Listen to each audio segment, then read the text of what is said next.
Raging war in Tigray, thousands killed, millions displaced.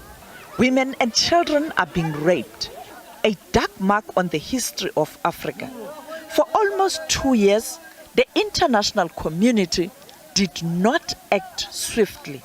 There is now a glimmer of hope. Former President of Kenya says Ethiopians must ensure that the peace agreement is implemented. But the ultimate responsibility for the implementation of this agreement lies purely in the hands of the people of Ethiopia.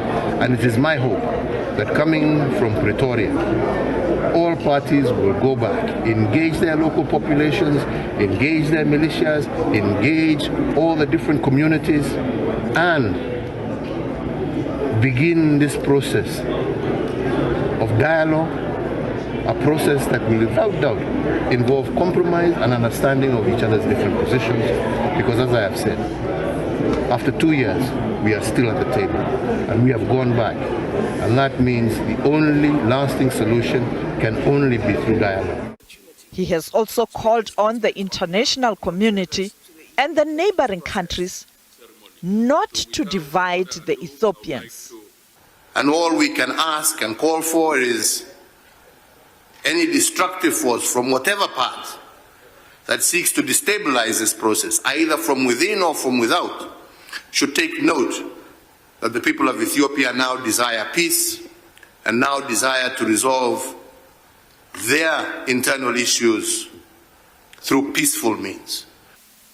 What was glaring was the absence of women on the peace agreement negotiating table. The former South African deputy president, who also led the UN Women, was frank about this issue. Indeed, I think we have committed to each other on this side as the panelists that will ensure that we always have women in our teams as we move forward, and nudged the colleagues on both sides to do the same. One of the parties has already promised me that in the next time we meet, we will see suits and skirts, and I hope that it's not going to be difficult to make sure that both parties will do the same, because that is important. Lasting peace, as it has been shown, comes when there is inclusion and diversity, and this peace is not going to be an exception. This is not the first time South Africa is hosting the peace talks. It is in South Africa where the DRC talks were held. Pretoria says it will continue to assist in building a better Africa.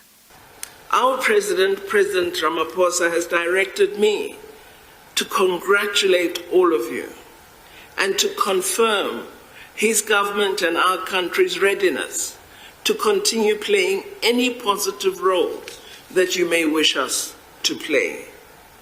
We are heartily encouraged by this example, and we are indeed really privileged and honored that this first sign that our path, our walk to silencing the guns is probably a successful one. We are absolutely privileged that that path and walk has begun here in South Africa. The UN envoy was also there to witness this important event.